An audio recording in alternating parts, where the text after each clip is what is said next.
Siyempre, ang tanong po natin dyan, magtutuloy-tuloy na ba ang rollback sa mga susunod na linggo? Sana, ano? So, kaugnay po yan, makakausap po natin tungkol dito si Energy Secretary Sharon Garin. Secretary, magandang gabi po. Thank you for joining us kahit medyo gabi na. Welcome po sa STL. Thank you po. Good evening po.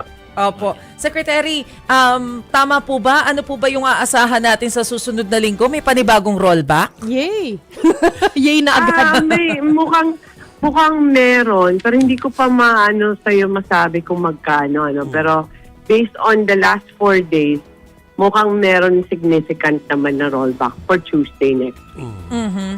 Sec, eto na po ba yung nakikita natin na posibleng trend sa mga susunod na linggo? Hindi ko alam. Hirap na ako. Kasi alam mo, mahirap kasi i-predict yung actions ni Trump, yung actions ng Israel, kaya bumaba siya ngayon kasi nag-ceasefire at tapos walang bomba na nangyari, no? Mm-hmm. So the market reacts from what happened in the war, no? So if I can predict sana kung anong mangyari sa gera, then I can predict the price. Pero ngayon kasi parang very volatile pa, and until sure tayo, ayoko munang magpahinga na umasa na, no? Follow up ako doon, Sec Sharon, tungkol dun sa mga action ni Trump, kasi yung iba parang parang feeling nila sa sobrang kakaiba nung kikilos, parang funny na for them. Pero actually, talagang bawat kilos doon talagang nakakaapekto sa atin, hindi po ba?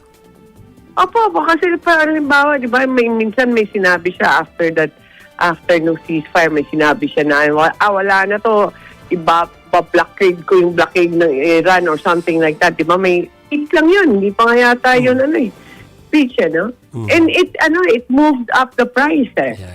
So, ngayon, lang, after that, wala namang nangyari. Nagsalita lang siya, pero wala namang follow-through pala in action. So, nag-react din yung market, kumalma din. So, every action of Trump, every comment, it affects the Philippines. Kaya yun yung frustrating sa atin.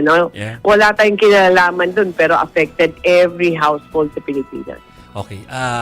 Before ko ibalik kay Mase or kay Chiki yung tanungan, before tayo nag-break kasi Sec Sharon, ay meron kaming inulat tungkol dun sa tinatawag na paihi. Right. Na ginagawa sa iba't ibang lugar na akala na yung iba kasi naiintindihan dahil may crisis, pero alam natin na dapat sundin na hindi talaga ito dapat ginagawa, Secretary Garin. Ano ba ang paalala niyo diyan sa mga kababayan natin? Well, yung paihi na yan, nawawalan din tayo ng control, ng buwis, di ba? Wala silang binabayad. That's illegal, that's smuggling, basically. So, saka baka kahit walang krisis, ginagawa rin yan. Illegal talaga yan, at ang unfair din yan sa mga nagbabayad at yung legitimate na companies. But hopefully we don't do that kasi masisira na rin yung system natin, at wag sana tularan ng iba kasi meron naman tayong enough oil sa bansa. Hindi naman kailangan pa magkuha ng illegal. Kasi meron naman talaga na legal dito at enough kasi more than 50 days yung supply natin. Ay, Secretary, maisingit ko lamang po. As we speak, yun pong mga nabalita before ng Philippine National Police na nakasarang gasoline station, nag-ooperate na ba sila ulit ngayon? Ang iba po nagbubalik pero wala lang akong numbers na kung ilan. Pero marami kasi dyan nag-close talaga kasi iba, may away nangyari or sinita sila ng police dahil overpricing, or yung mga iba dyan talaga hindi na kaya ng negosyo i-sustain, kasi mahal ng bili, hindi na sila makabenta kasi mahal na rin yung presyo nila, so nag-stop. Or iba talaga nauubusan na rin ng oil. Pero I think, hindi ko lang alam kung ilan, pero yung iba nakabalik na naman, nabawasan na yan. Kasi nung umpisa yun, ilan ba yun dati? Mga 300? Mga 400 ba? Nag-close. So, nabawasan na yata yan as of last week. Sec, good evening. Si Chicky Verhel po. Ito, kakasabi nyo lang po no, na mahal kasi yung bili. Napapag-usapan recently yung mga alternative supplier countries katulad po ng Russia, no, na sa pagkakaalam ko, and correct me if I'm wrong, yung Russia po ay sana cheapest option para sa atin. Kasi merong US, merong Canada, merong South America, which is malayo, and then yung like Canada, yung oil po nila ay kailangan i-refine pa natin dito. So anyway, tama po ba muna na yung Russia po ang pinaka-cheapest option natin? And if so, bakit po tayo kailangan magpaalam pa pala sa Amerika po para makakuha ng oil mula sa Russia?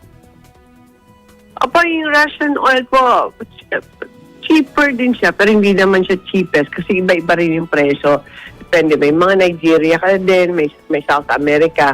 Pero ang maganda sa Russia din, or any other country other than the Middle East, is ibang option. Para kahit mag-gera man sa Middle East, may ibang bansa tayo nagpupuntahan at makukunan ng oil. No? So, diversification ang ginagawa natin. So, ang next niyan is, bakit kailangan natin magpaalam? Kasi ang US kasi may embargo, no? Pinabawalan nila na bumili yung mga bansa sa Russia ng oil. So, ngayon, anong mangyayari kung bumili ka doon at may embargo, no? Mapa-blacklist yung mga bangko natin, hindi tayo pwedeng mag-deal with US companies. Yung possible sanctions, May sanctions kasi yan, ng US. And US is one of our biggest trading partners, ano? So, there might be consequences sa banking system natin, sa ating industry, sa ating diplomatic ties also. So, it's just prudent, no? Mas safe lang na ipaalam i-inform yung US na now we'll be buying Russian oil. So, nung first naman, nung hiningi ito, bigay naman kaagad sila. And this one, I'm hoping, no? I think positive naman yung Department of Foreign Affairs na makukuha din natin yung next window. Yes, it seems unfair, no? Pero better na lang yan na we do the diplomatic channels para wala nang dagdag pa na problema sa atin kasi pinibigay naman yan. Yung rollback po na pinag-usapan po ninyo ni Mase kanina, no, yung first topic po talaga kasi tinanong niya kung ito yung trend na sabi mo mahirap sabihin, no, depende sa mga events na mangyayari. Depende sa tweet ni Trump. Pero yung sa next week po na most likely po na rollback, how low could it go po? Less than 100, for example, yung diesel. Kasi yun na talaga yung concern ng marami. Less than 100 per liter po ba? 100 pesos per liter? Pwede po ba yun? Hindi ko pa masasabi kasi may bukas pa akong hinihintay na number Very averaging yan It's mathematical computation Hindi naman yan, we base it on the average of the daily price from Monday to Friday and then we compare it to last week's number. So, ang difference nun is either rollback or all price hike, ano? So, I can't assure you pa kung ano talaga yung, ang number. But ang mas certain lang ako na merong rollback, hindi siya price hike. Secretary Garin, kagabi binalita. One day na lang, hintayin nyo na lang. Excited kami sa rollback. Seke.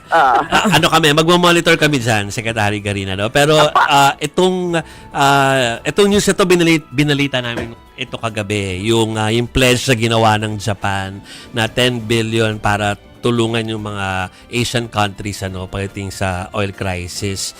Meron na bang karagdagang impormasyon kung paano tayo magbe-benepisyo dito bilang parte ng region na kanilang bibigyan ng aid na ito? Wala pa akong details on what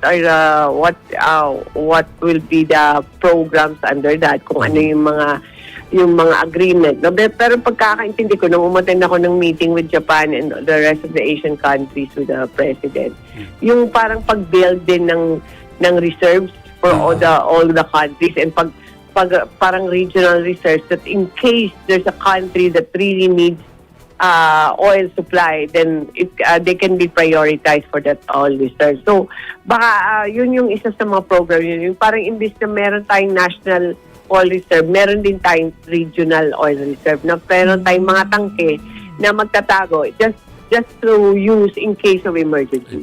Ito po yung nabanggit ni Presidente kahapon sa conference, sa Secretary, na parang mag-stockpile for the region.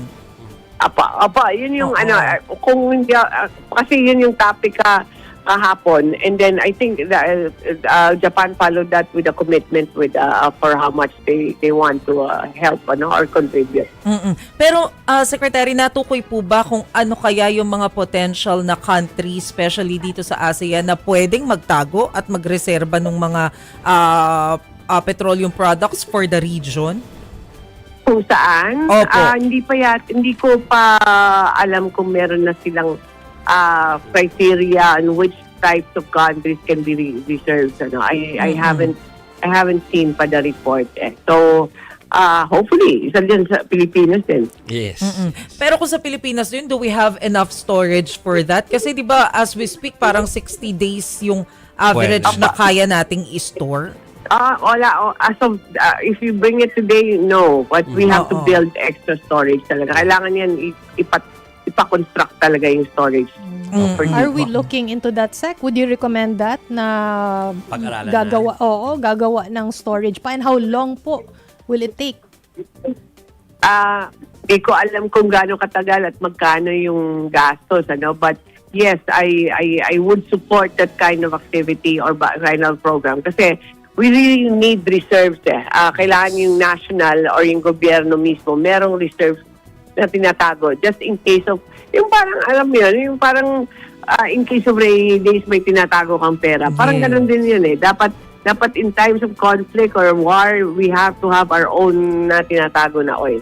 That's Secretary, makikibalita lang po kami doon sa 10 pesos per liter na discount para sa PUV kasi sinimula na po natin to nung April 14, tama po ba? Ano na po ang update, ma'am?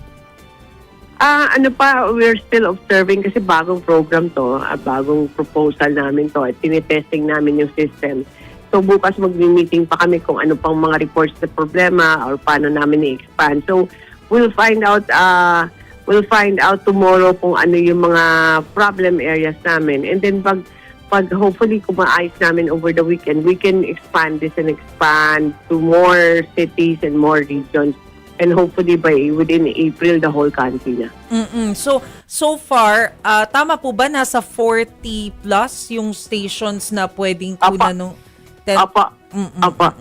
So, ibig 40 sabihin, lang, testing pa lang kasi bagong app to, bagong system na ginagamit namin. So we're observing lang kasi baka kung biglaan namin i-roll out sa buong bansa tapos ang dami pa lang problema. So baka dismayado lang yung mga drivers natin. So right now, bukas pa nga pala yung update, pero so far, gumagana naman yung app natin. Sa Land Bank ito, di ba, ma'am, yung tinutukoy po natin na app? We're seeing some problems pa Meron pang nagre-report na hindi daw hindi pa nagre-register po yung plate number nila or something, things like that. Or ang iba na napuntahan nila, walang app, mga ganun. So we're still fixing some problems pa. So hindi pa siya perfect. So hopefully by Monday, pag nag-expand kami, better na siya yung program. Yung pag-expand po natin sa Monday, anong lugar po yung target natin, ma'am? We're hoping to expand it to the whole of Philippines. So it will take time lang talaga, kasi kailangan namin siguraduhin na majority or most of the gas stations are willing to participate. So dito sa Metro Manila, inisa-isa pa namin yung gas stations. Binisita nyo pa ngayon sa may Marcos Highway, di ba, Sec? Oo, tapos inisa-isa pa yan para maturuan yung mga attendants paano gamitin yung app. So hindi ganun kadali. Pero I think basta maayos na namin yung mga problema, I think mabilis na naman. So within April, within the next 2 weeks, we can roll it out. Secretary, so pasensya ka na sa kulit ha. Makikibalita rin kami kung naibigay na ng oil companies yung datos for unbundling of pump prices. May binigay sila pero hindi pa kompleto. Hindi dahil sa kasalanan nila. Kasalanan namin kasi kulang yung ni-request namin na data. So we're asking them to send us more data kasi parang hindi enough yung binigay nila sa amin based on our assessment. So we sent them a message na hopefully within the week magpadala nila yung additional information. Pero nagbibigay naman sila. Sec, para lang po sa kaalaman ng lahat, ilang days na po ang work week po sa DOE po? We're always working. Or Hindi naman on-site po? On-site, ngayon, we're back to on-site also. 5 days a week na, Sec. Yes, ma'am. Opo. How about po yung ating energy supply, Secretary? Yung kuryente, kamusta po? Ang energy supply, you mean kung affected ng diesel? Kung affected po ba yung ating supply or are we okay pagdating po sa kuryente? Kasi ano naman tayo coal, renewable, malampaya, diesel sobrang liit lang yan, nasa islands lang yan. And then we have LNG. So those are still sufficient pa naman yung mga supply ng fuel ng ibang power plants natin. Yung sa diesel naman, hindi naman nagkukulang yung supply natin sa diesel kasi enough naman yung kabilang na yan dyan sa calculation natin. So we're still good up to 50 days kasi in total.